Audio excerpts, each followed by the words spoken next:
Hal yang paling dicintai oleh Allah Subhanahu wa Ta'ala adalah amal yang kontinu, berkelanjutan, langgeng. Wa in qalla, walaupun amal itu sedikit, tidak berjumlah banyak, tapi yang paling penting amal itu adalah istiqomah, dan keistiqomahan dalam melakukan amal itu bukan sekedar istiqomah dalam melakukannya, tapi istiqomah dalam melakukannya secara sempurna.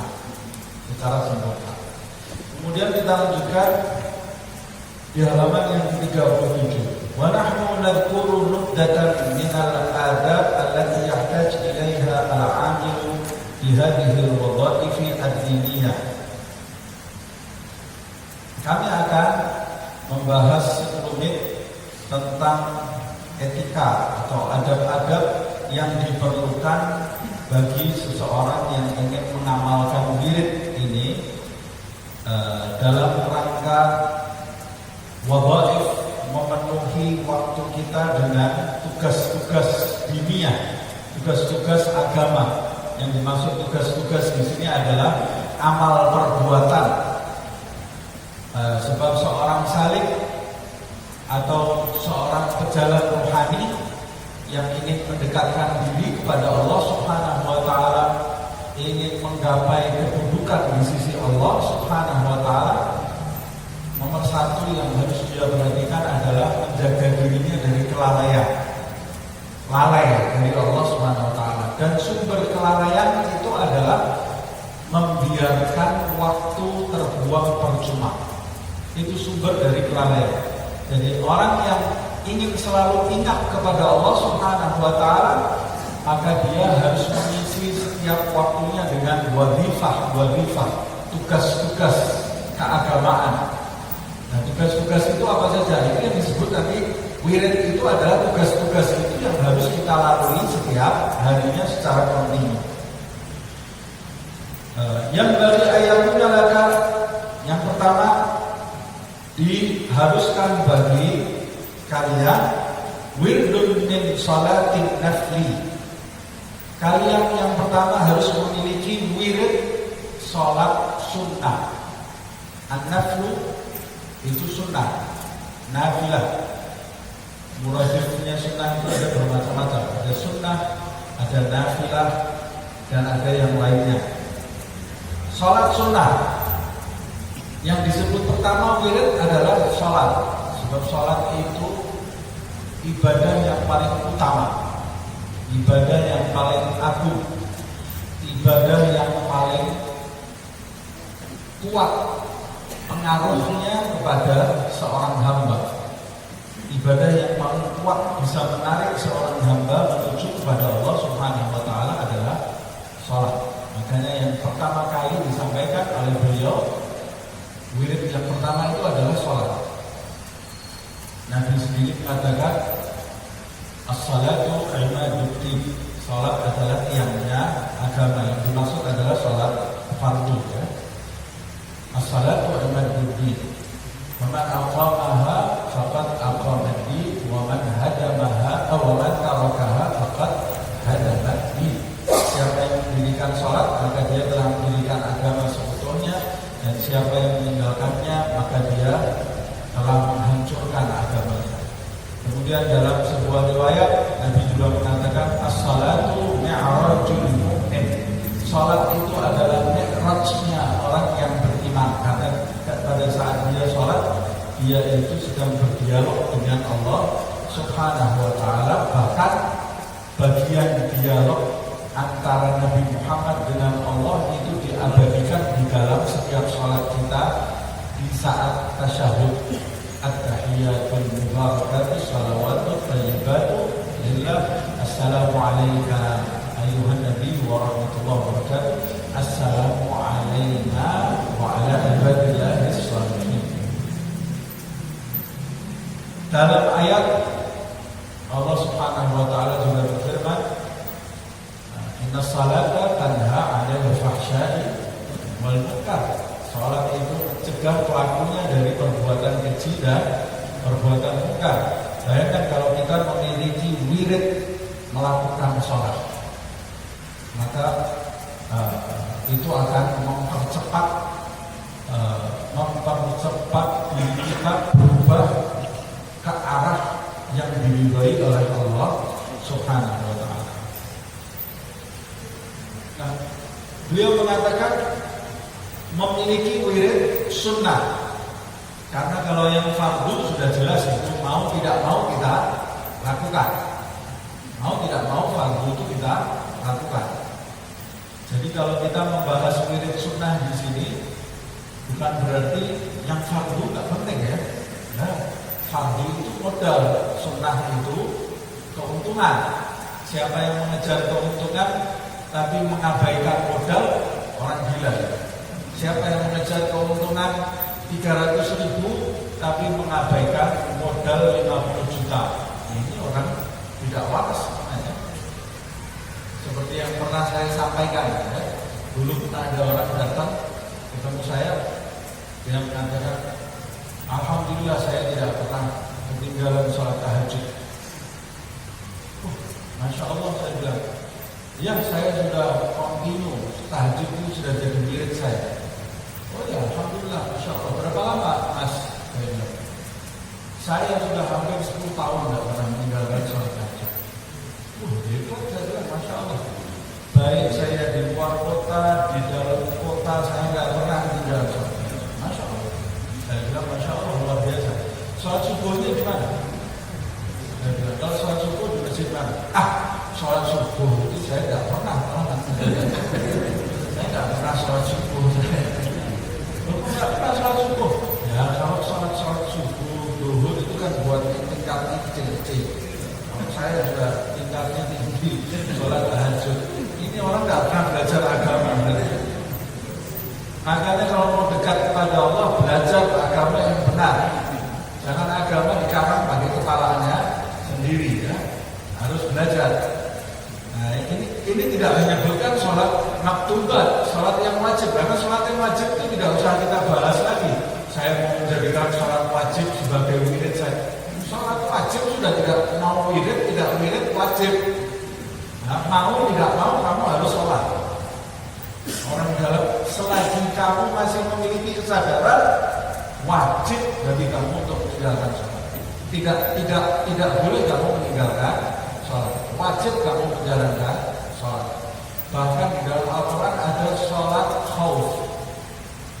Waktu kamu perang saja kamu masih wajib sholat. Ada sholat khauf.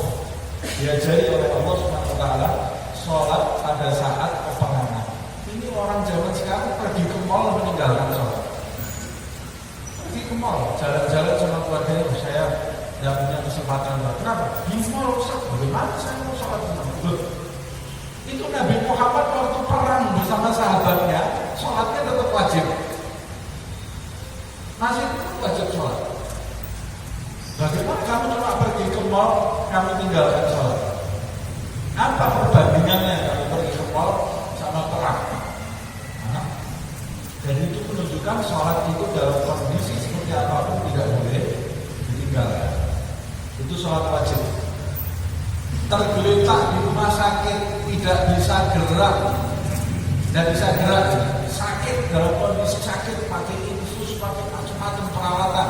Semoga Allah menjaga kita dari segala macam penyakit lahir dan batin dan menyembuhkan yang sakit di hati. Sakit seperti apapun, masih sadar nggak? Masih wajib sholat. Wajib. Kalau meninggalkan dosa. Kalau dia meninggalkan berdosa, makanya kalau mengunjungi orang sakit, di samping mendoakan, beri kabar gembira, jangan beri kabar yang serem-serem kalau mengunjungi orang sakit. Mudah-mudahan mati husnul khotimah. Mengunjungi orang sakit itu sembuhkan, doakan kesembuhan, kasih harapan, sampaikan kepada dia Allah itu Ghafurur Rahim, Allah Maha Pengampun, supaya besar hatinya.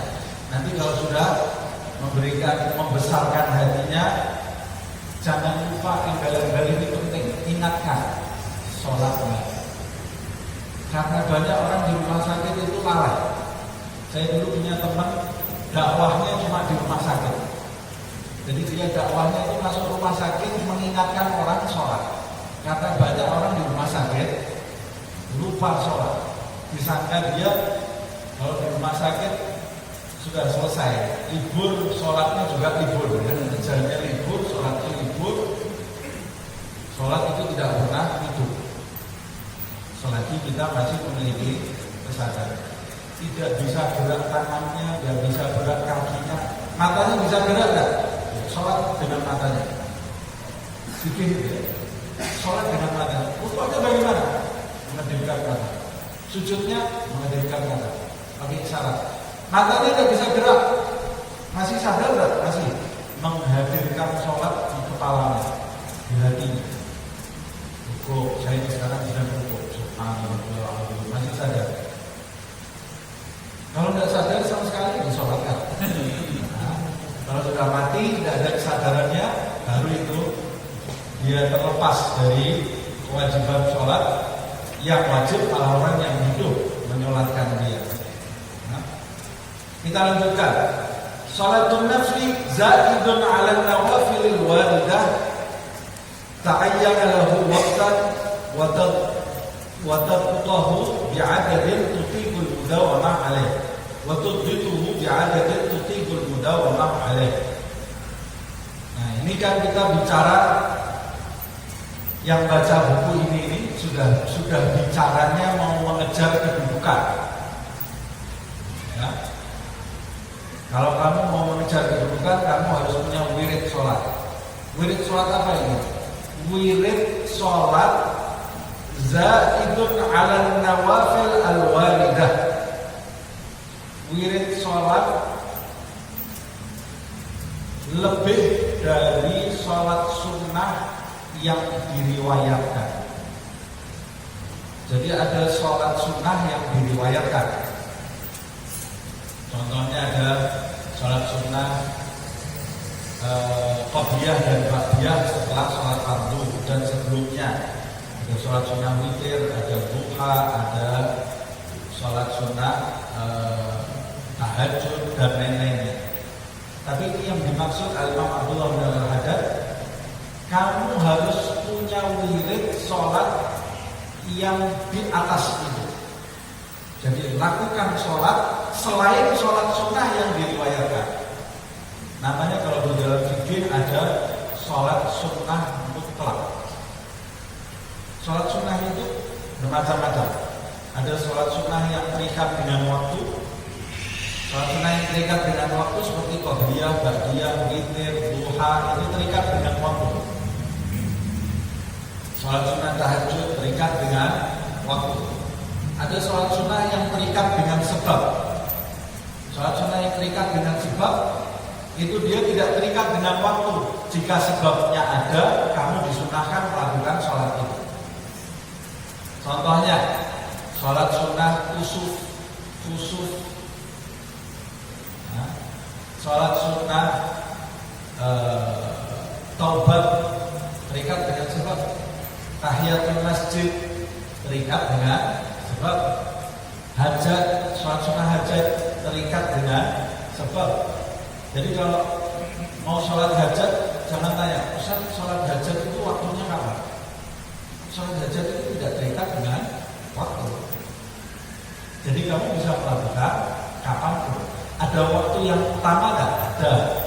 Waktu yang utama ada, tapi dia bisa dilakukan kapan pun. Ustaz, saya mau melakukan sholat sunnah tahiyatul masjid.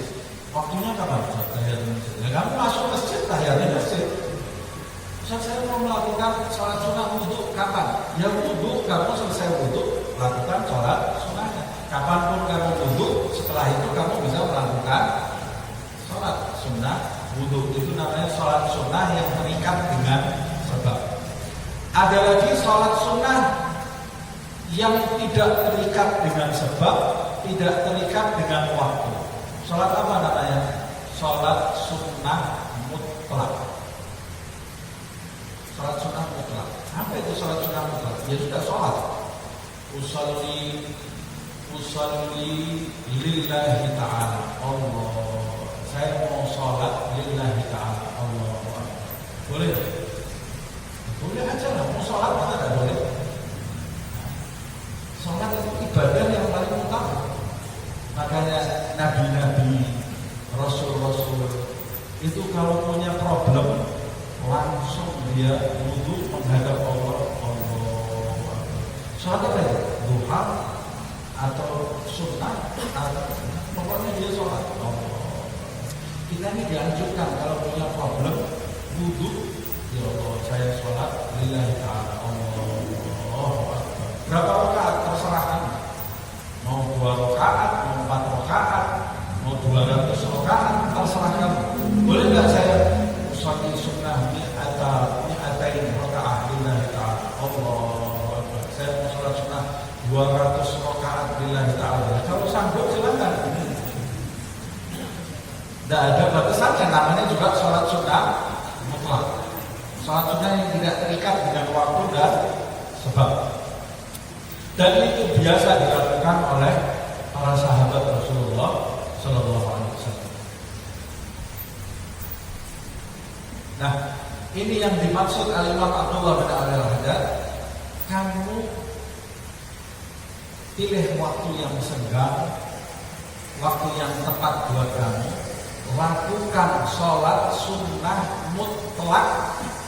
Sholat sunnah mutlak yaitu setelah kamu berhasil menjaga sholat sunnah yang ada riwayatnya. Kalau kamu kejar sholat sunnah mutlak tapi meninggalkan sholat sunnah yang ada riwayatnya, itu sama saja bohong. Nah, ya kamu mengejar keuntungan yang kecil meninggalkan keuntungan yang lebih besar. Kalau kamu belum bisa menjaga sholat sunnah yang waridah, yang ada riwayatnya dari Rasulullah SAW, ya kamu jangan sibukkan diri dulu di sholat sunnah mutlak. Atau kamu bisa mengejar kedua-duanya. Meningkat waktu kan kita tidak tahu umur kita, sampai dikatakan saya mau berusaha melakukan sholat sunnah yang ada riwayatnya dari Rasulullah SAW, dan saya mau sholat sunnah mutlak, boleh-boleh saja, sah-sah saja. Ya. Tapi yang jelas harus disempurnakan dulu sholat sunnah yang ada riwayatnya dari Rasulullah SAW. Sholat sunnah mutlak itu pahalanya sangat besar juga, dan manfaatnya bagi hati kita sangat besar kalau kita bisa melakukannya secara kontinu dan melakukannya dengan sungguh-sungguh. Waktan tu'ayyimu lahu waktan. Kamu lakukan sholat sunnah mutlak itu di waktu yang sudah kamu tentukan, jangan berubah-ubah. Itu namanya wirid. Namanya wirid seperti yang saya jelaskan tadi, di waktu yang telah ditentukan dan di jumlah yang sudah ditentukan, supaya bisa itu menjaga kita supaya bisa kontinu. Jumlah yang sudah ditentukan itu jumlah minimal. Jadi jumlah minimal yang sudah saya tentukan, saya mau mengerjakan umpamanya sebelum saya tidur malam, saya mau mengerjakan sholat sunnah mutlak 10 rakaat umpama. Itu jumlah minimal. Tapi kalau masih ingin menambah, tidak ada masalah. Tapi saya tidak boleh kurang dari 10. Tidak boleh kurang dari 10. Karena yang baik itu nambah, jangan sampai kurang. Ya. Jadi ambil dulu, saya mampunya seberapa. Yang bisa kontinu saya seberapa. Jangan langsung mengikuti hawa nafsu. Ya sudah, saya malam ini mau sholat sunnah 100 rakaat. Belum tidur. Sholat sunnah 100 rakaat sekali, besoknya libur. Jangan mengikuti hawa nafsu. Yang mampu, kamu berapa? Oh saya mampunya kalau mutlak, sholat sunnah mutlak, ya 2 rakaat. Ya sudah, tentukan 2 rakaat. Sholat sunnah mutlak. Oh saya mampu 4 rakaat. Ya sudah, tentukan 4 rakaat. Selesai. Nanti kalau kamu punya semangat menambah, tambah. Tapi jangan sampai kurang dari 4. Nanti kalau kamu sudah terbiasa, mau menambah lagi, tentukan lagi. Kan kemampuan seseorang itu tambah lama tambah bertambah. Ya. Ketika sudah terbiasa, dia bisa menambah. Kalau belum terbiasa, jangan menambah terlebih dahulu. takaran yang sudah kamu tentukan itu tidak terpuji bagi seorang saleh yang ingin mendekatkan diri kepada Allah SWT, kecuali kamu ada halangan, ada sesuatu yang lebih penting dari sholat sunnah mutlakmu. Nah itu bisa kamu tinggalkan, kemudian kamu bayar di hari lain. Seperti yang sudah kita bahas di pertemuan yang lalu. Wirid itu kalau ditinggalkan itu seperti hutang, bayar. Kenapa harus dibayar? Supaya kita betul-betul menjaga. Karena biasanya kalau ada lubang sekali, lubang kedua itu mengintai. Kalau kita tinggalkan sekali, nanti mau memulainya itu setengah mati, ya, mau memulainya. Nah, kita lanjutkan. Bi'adadin tutibu al-mudawamah alaih. Dalam jumlah yang kamu pastikan kamu mampu melakukannya secara kontinu. Wa qad kana min as-salafis shalihin rahimahullahu ta'ala man wirduhu fil yawmi wal lailati al-fara'ah. Dulu para salaf pendahulu yang soleh, kata beliau, orang-orang soleh yang telah mendahului kita. Salaf itu artinya yang telah lalu, yang telah mendahului. Mereka itu ada yang wiridnya setiap hari, setiap malam. Mereka melakukan sholat sunnah mutlak 1000 rakaat. 1000 rakaat. Coba bayangkan, ya.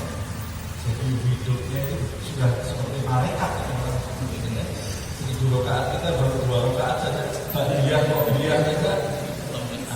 Nah ini lancar, besok tidak lancar. Ini kalau sudah 1000 rakaat ini, ya berarti tidak punya malas dia, tidak punya rasa malas. Kalau dia lakukan 1000 rakaat, ya berarti sholat sunnah mutlak, sholat sunnah yang lainnya itu qobliyah ba'diyah gampang bagi dia dilakukan. Ini jadi wirid, jadi wirid itu berarti setiap hari dia lakukan 1000 rakaat. Bisa 10 rakaat dia, cuma kalau dinalar 1000 rakaat itu waktunya kapan? Ya, 1000 rakaat. Nah, tapi orang kalau bersungguh-sungguh oleh Allah dibukakan jalan untuk melakukan sesuatu yang kadang-kadang nggak masuk di nalar orang. Kalau dia bersungguh-sungguh dalam hal dunia saja, materi, kita lihat ya. Ada orang bisa melakukan hal-hal yang tidak nalar, nggak masuk akal. Bisa dia seperti itu. Umpamanya orang bisa loncat dari satu tempat ke tempat yang lain, jauhnya loncatannya umpamanya nggak masuk akal. Manusia nggak mungkin bisa melakukan itu. Tapi ada nggak? Ada. Kok bisa? Apa dia lahir langsung bisa loncat? Seperti itu? Tidak bisa. Dia sungguh-sungguh belajar meloncat, lama-lama oleh Allah dikasih kemampuan karena dia gigit, diberi oleh Allah kemampuan. Nanti sayangnya mampunya loncat, selesai. Ya, beda sama monyet. Monyet juga pintar loncat. Ya. Ada orang lari di atas air, kayak film, ya, lari di atas air. Dia belajar dengan gigi, lari di atas air. Lama-lama dikasih kemampuan oleh Allah SWT. Tapi sayangnya kemampuannya tidak beda sama ikan. Ada orang punya pakai parasut itu bisa terbang seperti burung. Dengan parasutnya itu di langit dia bisa terputar, bisa hebat orangnya. Bisa seperti itu, ini tidak nalar kalau orang bisa seperti ini. Mungkin kalau orang 100 tahun yang lalu dibagikan dan itu kaget ya, dibikin sihir ya, ada orang bisa terbang di atas. Tapi ternyata manusia itu kalau gigit oleh Allah diberi kemampuan. Begitu juga mereka yang gigih di dalam rohaninya, di dalam spiritualnya. Kadang-kadang kita lihat nggak masuk akal. Ada anak umur 7 tahun hafal 7 qiraat. 7 tahun ya. Ada nggak? Banyak. Di Indonesia ini banyak. Tapi kalau kita lihat bisa ya. 7 tahun dapat 7 qiraat. Dia gigih diberi oleh Allah SWT. Ulama-ulama terdahulu itu lebih hebat dari itu. Ulama terdahulu, ada seorang ulama usianya, waktu dia usianya 4 tahun, dia sudah menulis buku mantik dengan syair. Di usia 4 tahun. Kapan belajar ngomongnya, kapan belajar nulisnya. Nah, buku mantik ini buku berlogika ya, tidak main-main ini. Ditulisnya dengan syair, dengan syair, dengan bait-bait. Luar biasa. Tapi manusia zaman sekarang giliran agama mustahil, tidak masuk akal. Kemudian nanti dia lihat TV, ada anak umur 4 tahun main gitar, wah hebat. Giliran urusan gitar kamu bilang hebat, kalau urusan agama nggak percaya. Padahal semuanya bisa, hanya saja arah kamu itu ke arah mana. Kalau ke arah musik ya sama Allah dikasih kemampuan musik. Kalau ke arah agama ya dikasih ke arah agama sama Allah kemampuannya. Ini ulama, dia gigih di dalam sholatnya, dikasih kemampuan oleh Allah melakukan sholat kontinu setiap malam, tidak pernah meninggalkan 1000 rakaat. Kalau kita hitung, kita sholat cepat saja, sholat cepat dari maghrib sampai subuh itu nggak bisa. Kalau sholat cepat, gitu ya, nggak usah sholat, nggak usah lama-lama. Ya. Sholat cepat dari maghrib sampai ada subuh belum kelar 1000 rakaat. 1000 loh itu ya. Nah itu kalau belum mati di tengah-tengah 1000 rakaat. Ya. Tapi karena dia ini gigih, waktunya ini melar, jadi berkah. Ini sholatnya bukan cepat-cepat ulama ini. Sholatnya itu dengan tumakninah. Siapa? Di antaranya adalah, kata beliau, mithlu al-Imam Ali ibn Husain radhiyallahu anhu. Seperti Imam Ali ibn Husain rahimahullah. Imam Ali ibn Husain ini, Ali anaknya Husain, Husain anaknya Ali bin Abi Thalib, anaknya Fatimah Zahra binti Nabi Muhammad sallallahu alaihi wasallam. Dia dikenal dengan Zainul Abidin. Zainul Abidin itu hamba yang indah. Dia juga dijuluki As-Sajjad. As-Sajjad itu orang yang banyak sujud. Hidupnya setiap hari nangis terus, takut kepada Allah Subhanahu wa ta'ala. Padahal dia orang yang ibadahnya luar biasa. Ini Imam Ali Zainal Abidin, dalam riwayatnya disebutkan dia itu sholat 1000 rakaat dan dia kaya raya, orang yang kaya raya. Dia sholat 1000 rakaat plus setiap malamnya itu dia sedekah sembunyi-sembunyi. Tinggalnya di Madinah, sedekah sembunyi-sembunyi. Setiap malam itu dia membawa makanan diberikan kepada orang-orang miskin yang ada di Madinah, tanpa pernah diketahui oleh orang miskin itu siapa yang memberi makan mereka setiap hari. Orang nggak ada yang tahu. Tahunya kapan? Tahunya waktu Imam Ali Zainal Abidin meninggal. Yang mandikan jenazahnya Imam Ali Zainal Abidin itu, lihat di pundaknya itu ada bekas hitam, nakal, ya. Setiap hari manggul makanan, ya. Ada bekas hitam. Itu bukti pertama. Bukti keduanya, setelah dikuburkan Imam Ali Zainal Abidin, keesokan harinya orang miskin di Madinah itu keluar tanya, siapa yang biasanya memberikan makan, juga meninggal yang memberikan makan. Dikubur di Baqi Imam Ali Zainal Abidin, kubur di kuburan Baqi di Madinah. Luar biasa ya. Jadi waktunya ini sangat berkah sekali ya. Dan dia orang yang sangat berilmu, ulama, dan dia orang yang sangat berakhlak. Akhlaknya luar biasa.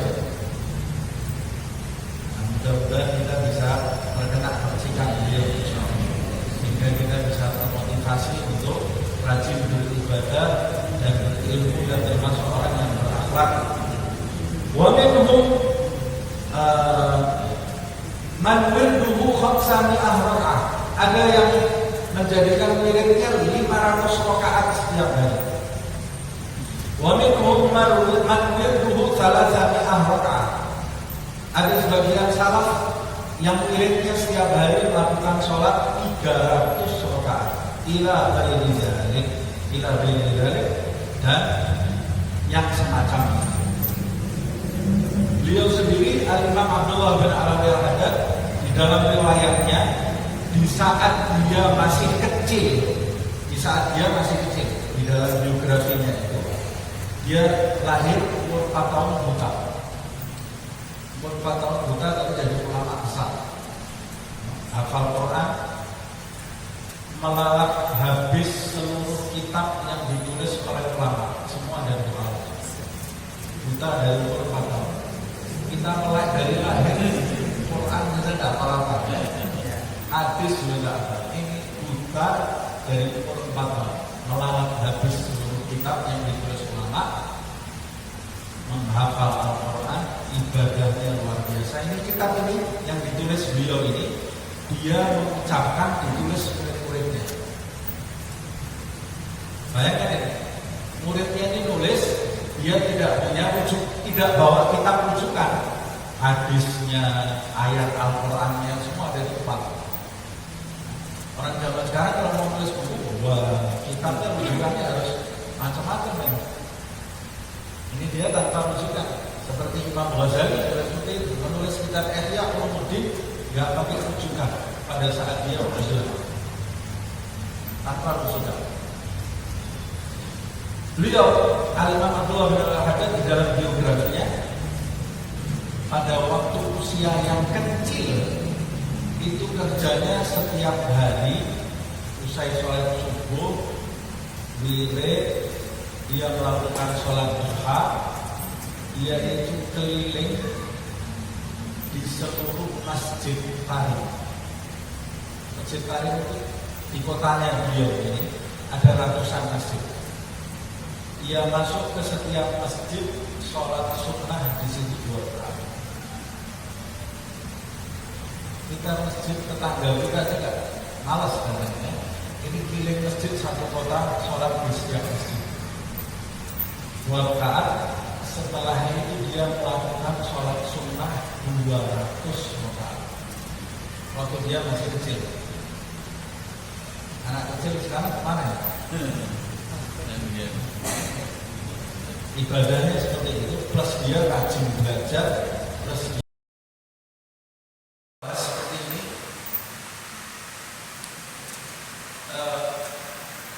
Besar apa sih pentingnya membahas biografi orang sholat 200 rakaat? Terus buat apa kalau sudah sholat 200 rakaat?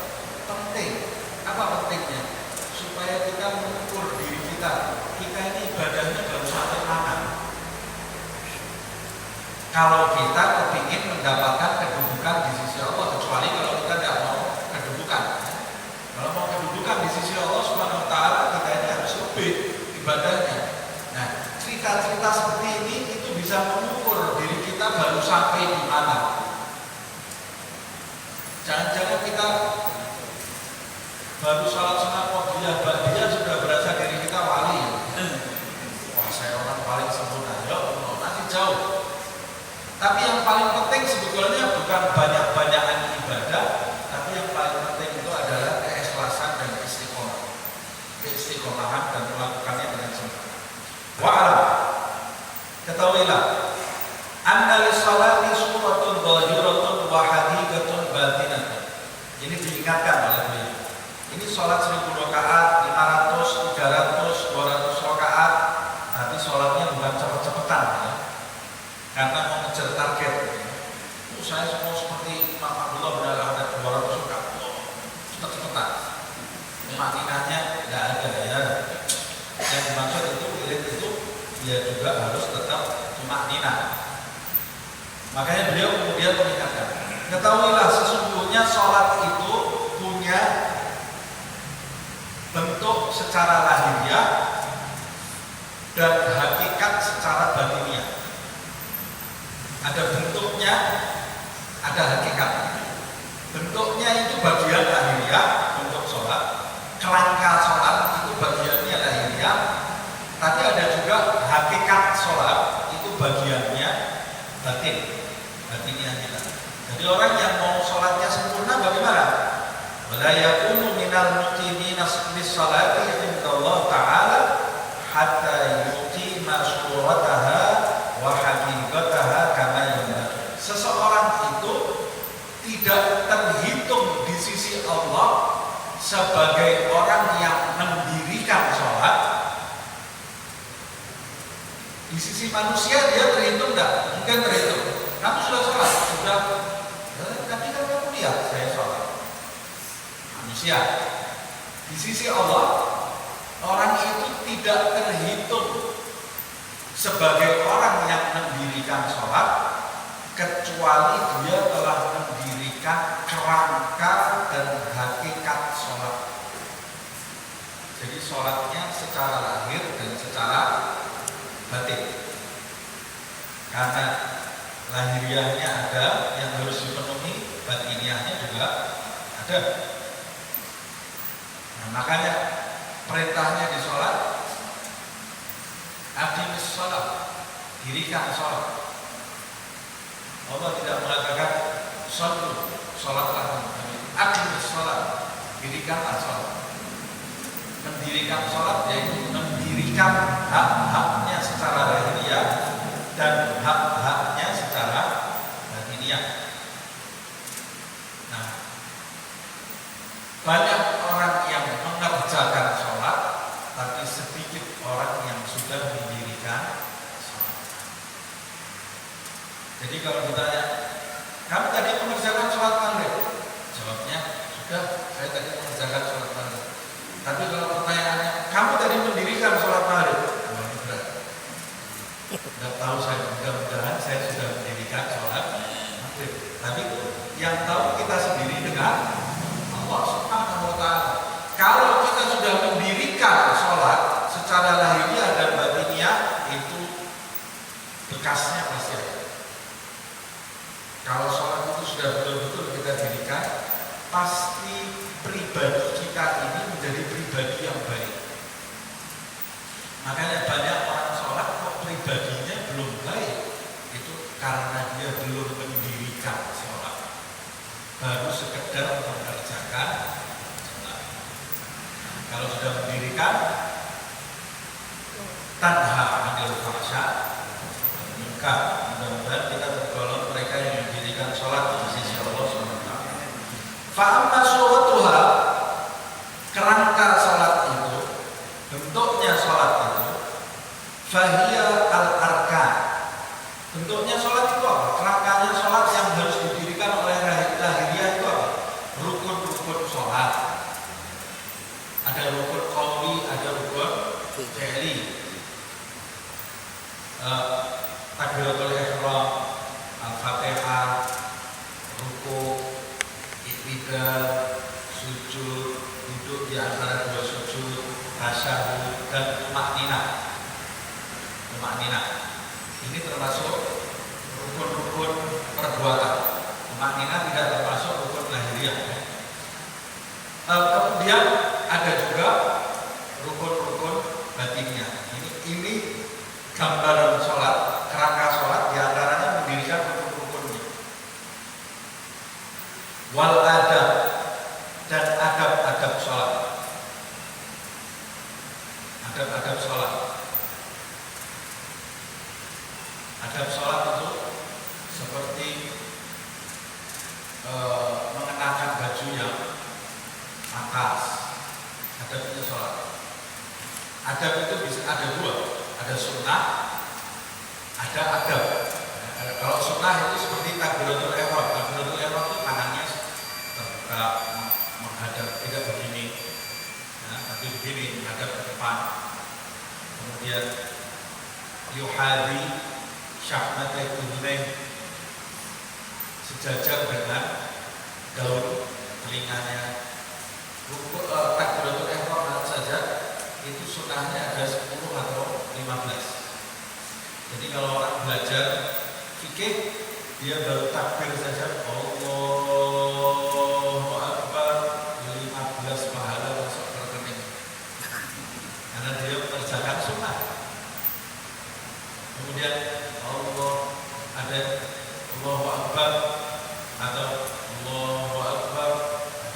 adabnya ulama bermacam-macam. Mengucapkan lafaz Allahu Akbar, kemudian ketika meletakkan tangan itu juga ada sunnah-sunnahnya. Itu urusannya lahiriah.